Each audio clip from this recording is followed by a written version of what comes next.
Bismillahirrahmanirrahim. Assalamualaikum warahmatullahi wabarakatuh. Waalaikumsalam warahmatullahi wabarakatuh. Senang sekali sore hari ini adik-adik yang cantik-cantik ya. Alhamdulillah ya. Alhamdulillahi wahdah wassalatu wassalamu ala rasulillah wa ala alihi wa sahbihi wa mawalah. Puji dan syukur kita panjatkan kehadirat Allah Subhanahu wa taala karena di kesempatan sore yang berbahagia ini kita semua bisa bertemu kembali dalam acara kesayangan kita, Cahaya Kolbu, Tenangkan hati, sejukkan jiwa. bener-bener sejuk ya kakak-kakaknya ngeliatnya. Ya alhamdulillah ini adik-adik dari Ponpes Adiniatul Amriah Mandaya. Baik, insya Allah kita akan bahas tentang hal-hal yang sangat penting ya. Selama ini kita memahami bahwa adab dan akhlak sebagai muslim seringkali dilupakan dan diabaikan. Padahal Islam mengatur tentang hubungan dengan sesama manusia, yaitu hablum minanas. Kita akan bahas dengan Bapak Dr. Tata Sukayat MAG. Kita panggil beliau ya. Assalamualaikum Kang Tata. Warahmatullahi wabarakatuh. Teh Neng, Damang. Assalamualaikum Sadayana. Ya. Ciri khas ya Kang Tata, luar biasa. Susah deh. Ciri Jadi khas gampang laki-laki. hafalinnya, ciri khas laki-lakinya. Kang Tata, Iya. menarik sekali hari ini. Kita selain selalu ditemani oleh Jaza Kanasid Band yang keren-keren ini ya. Iya. Kita juga sekarang ditemani, biasanya saya menyapa ibu-ibu gitu ya. Dan ini adalah adik-adik dari Ponpes Adiniatul Amriah Mande, Kabupaten Bandung Barat ya. Baik, ada yang memperkenalkan aktivitasnya apa aja, ekskul yang menarik mungkin di sana, silahkan. Ya, Assalamualaikum warahmatullahi wabarakatuh. Waalaikumsalam warahmatullahi wabarakatuh. Nama saya Sipa Johra Arifah. Kami perwakilan dari Santriat Pondok Pesantren Adiniatul Amriah Mande, Kabupaten Bandung Barat. Ya, Ya, kegiatan kami sehari-hari pasti tidak terlepas dari mengaji. betul. Selebihnya kami juga ada kegiatan ekskul seperti dakwah, memanah, dan berbagai seni seperti hadroh, terbangan, kaligrafi, dan sebagainya. Terima kasih. Asik ya.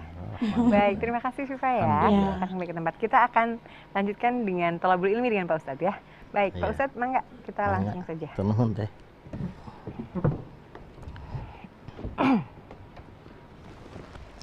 Iya, Pak Ustadz, alhamdulillah tema kita ini sangat menarik. Pastinya insya Allah dari pemirsa juga ada yang akan bertanya. Saya mengingatkan dari sekarang, silahkan pada pemirsa untuk siap-siap untuk interaktif di layan 022 540 6677. Dan untuk telepon atau WA dan SMS bisa ke 0811 2499 299 ya. Sekali lagi untuk WA dan juga SMS bisa ke 0811 2499 299. Baik. Kang Tata, saya tuh bingung manggil Akang padahal ini adik saya. Kang Tata, ini ada hak-hak seorang muslim. Biasanya kita Iya. fokus kepada kewajiban apa saja, tapi kita kan juga nggak boleh mengabaikan ya. Iya. Kira-kira apa saja sih sebenarnya hak-hak seorang muslim yang harus kita ketahui? Ya, Silakan. terima kasih Teh Neng. Assalamualaikum warahmatullahi wabarakatuh. Waalaikumsalam warahmatullahi wabarakatuh. Sampurasun. Alhamdulillahilladzi ja'alal Islam aqidah. Wassalatu wassalamu ala Rasulillah Sayyidina Muhammad ibn Abdillah wa ala alihi wa sahbihi wa mawalah. Amma ba'du. Pemirsa Cahaya Kolbu TVRI dimanapun berada yang berbahagia, juga adik-adik santri-santriyah dan juga jajak kaben yang makin hari makin keren. Iya. Mudah-mudahan tambah beken. Amin. Amin ya robbal. Alamin. Diawali dari pertanyaan yang sangat indah pada sore ini dari Teh Neng Atia. Apa sih hak dan kewajiban apa yang harus ditunaikan sesama muslim? Teh Neng, Islam itu selalu diposisikan sebagai agama yang menakutkan buat mereka yang anti-Islam. Betul. Pada abad ke-20 Islam dituding sebagai terorisme sampai abad 21. Islamophobia ya.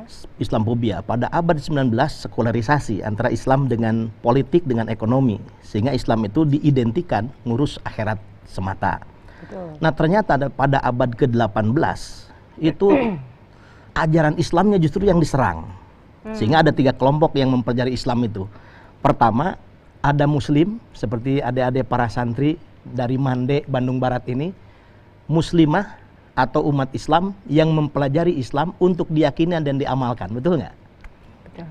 Yang kedua, ada orang yang mempelajari Islam, dia tidak muslim, tidak juga mengamalkan, tapi Islam itu diposisikan sebagai objek kajian, sebagai sains untuk diseminarkan, dibikinkan jurnal, dibuatkan buku. Itu yang disebut dengan Islamolog.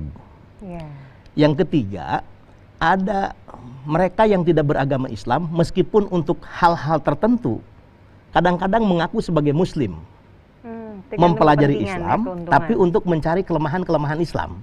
Nah, itu yang dikenal dengan orientalis. Jadi mereka yang mempelajari Islam tapi mencari hal-hal yang sekiranya menyimpang dari Islam, dan itu nanti yang akan dipublish. Targetnya untuk menghancurkan Islam dari ajarannya. Nah, pada abad ke-18, para orientalis ini kumpul di Jerman untuk membuka secara terbuka temuan-temuan para orientalis tentang kelemahan-kelemahan ajaran Islam dan kelemahan ajaran Rasulullah SAW, termasuk Rasulnya sendiri.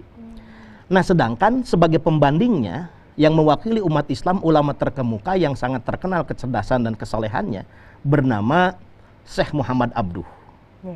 Setelah semuanya mempresentasikan, ingin membuktikan bahwa ajaran Islam itu salah, ajaran yang Rasulullah sampaikan itu salah, dijawab semua oleh Syekh Muhammad Abduh.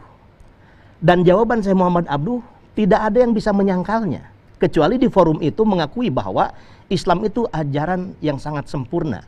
Rasulullah Muhammad SAW itu adalah contoh hamba Allah yang sangat istimewa.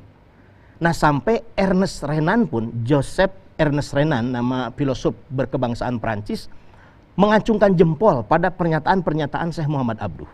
Tapi beliau ternyata menyimpan satu pertanyaan, Joseph Renan ini.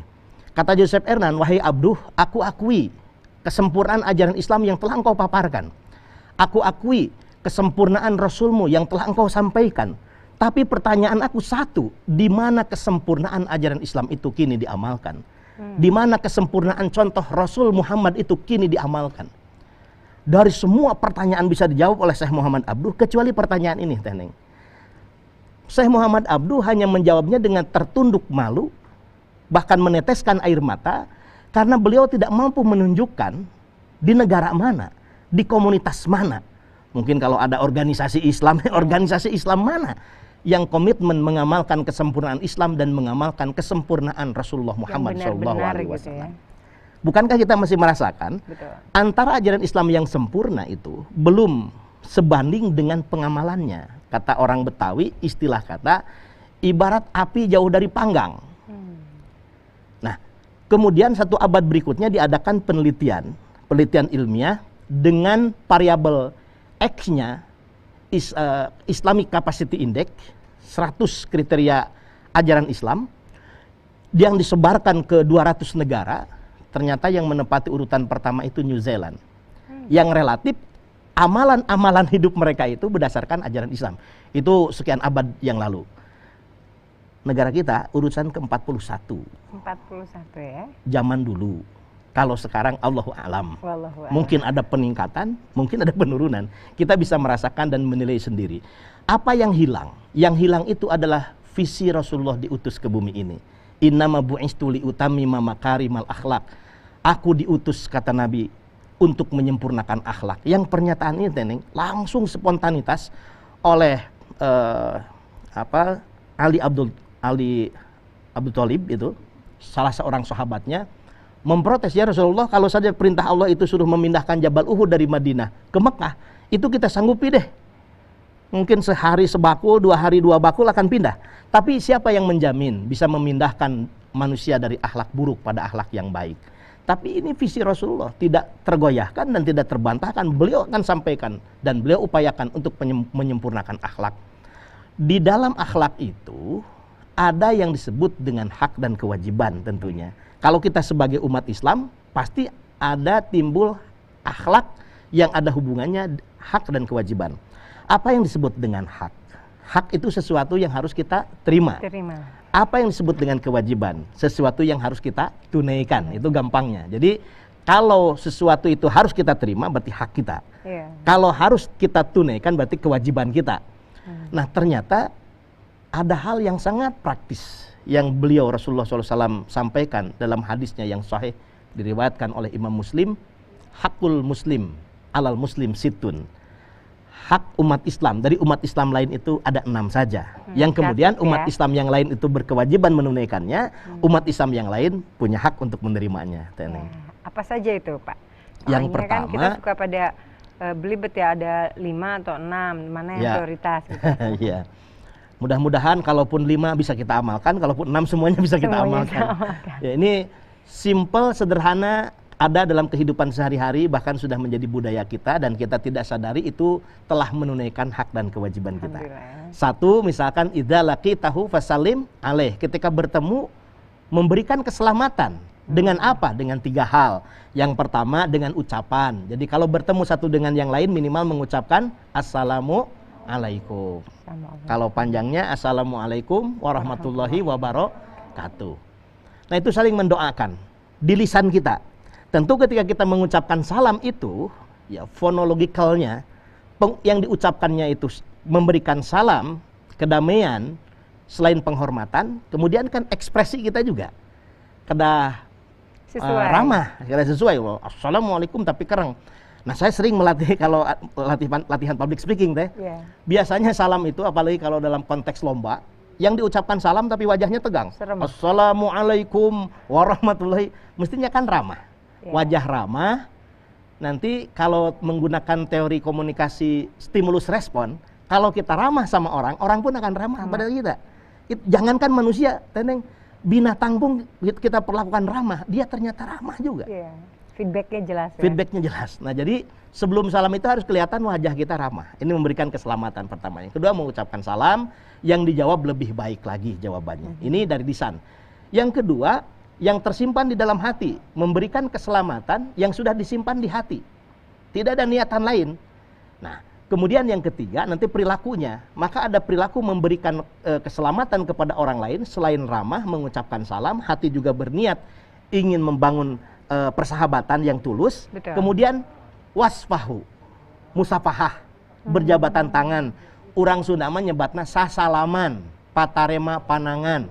Upami paamprok jonghok patepang rarai teh, berjabat tangan. Nah, itu berjabat tangan juga menjadi bahasa lain dari kita memberikan keselamatan dengan tangan kita. Upami murid ka guru sun tangan. Upami murang kali ka sepuh sun tangan. Ya, saya sering humornya itu gini, Teneng. Kenapa COVID ini masuknya lewat hidung dan mulut?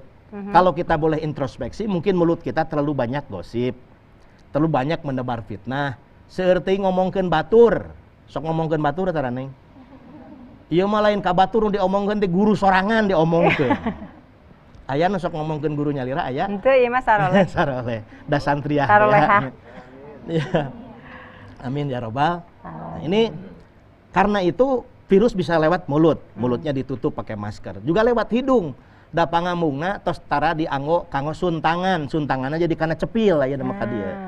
Kadenya pamicium tangan ka dieu teh lepat nores Kak dieu. Ka pangamung suntangan teh. Nah, ini 3 hal itu idza laqitahu fasalim alaih, sebagai wujud kita memberikan keselamatan dengan sama muslim. Tadi atosnya salam tadinya. Alhamdulillah. Bahkan kalau kita melihat ada satu pohon di Jawa Barat ini, tangkal salam. Tangkal salam. Itu pohon salam itu luar biasa. Jarang anu rungkad deh. Jarang yang roboh. Akarnya tertanam ke bawah, kemudian pohonnya menjulang tinggi, semua yang ada di tubuhnya bermanfaat. Sampai daunnya pun tiasa dianggo ngaliwat, disebutnya daun salam. Walaupun dia rela. Karena liwat itu ketika diharumkan dengan daun salam atau pasakan lain, siap-siaplah begitu pasakan sudah jadi salam itu dibuang. Teu aya anu nuang daun salam tos ngaliwatna asak salam nama dipikeun, liwatna nu dihuapkeun nama. Itu risiko khairunas anfa'uhum linas, sebaik-baiknya manusia memberikan manfaat buat manusia lain walaupun kadang-kadang dimanfaatkan oleh manusia lain. Dan tidak merasakan manfaatnya itu. Boro-boro koin poin ganti. Catat ya, boro-boro koin. Maka sebagai pohon salam kemudian kita bisa menyelami nasib yang lebih indah lagi, bernama garam. Garam itu nasibnya tidak lebih baik dibandingkan dengan salam dari sisi pengorbanan dirinya. Sayuran itu tidak akan enak. Sayur itu tidak akan enak kalau tidak ada rasa garamnya. Begitu garam dimasukin ke sayur, hilang tuh Iya. Dia berbaur, tidak ada warna garamnya itu nggak kelihatan, tapi rasanya ada. Iya. Maka sebaik-baiknya hidup itu hidup yang tidak memberikan warna, tapi memberikan rasa. Iya. Sehingga ada pepatah, cinta tak selamanya dimiliki, tapi harus dinikmati di dalam hati yang paling dalam. Karena biasanya filsafat cinta mengatakan ketika cinta dikejar akan lari, ketika ditungguin malah dia akan datang kemari biasanya. Iya. Jadi nu jomblo teh kenungguan cinta nu can datang. Ini yang pertama. Kejarlah daku kalau Iya. kutangkap ya. Yang kedua, Teneng, ketika diundang, ini hak ya, Tadi baru salam baru ya. salam. Lalu Yang kedua, ketika diundang, kita diundang oleh sesama muslim. Ya. Dia memang mengundang kita menjadi kewajiban sebagai wujud pengakuan. Misalnya pernikahan anaknya gitu ya. Mohon, geuning soal paribasa teu ngonang-ngonang ka urang, merasa tidak diaku. Ya. Nah, tapi ketika diundang, Tidak dia datang. punya hak ya, punya hak untuk didatangi dan Ya. kita mendatanginya menjadi wajib, dia yang mengundang punya hak untuk kita datang. Iya. Diundang ya, selama tentu tidak dalam batas-batas yang memadorotkan semuanya. Seperti sekarang misalkan diundang dengan terbatas karena ada Covid. Alasannya itu ya. Alasannya itu, atau sedang sakit, ya tidak harus memaksakan. Kalau datang sakitnya akan menular misalkan, itu lebih baik tidak datang. Lebih baik tidak datang. Tapi kalau tidak aral melintang, kita diundang, pada prinsipnya kita wajib mendatanginya.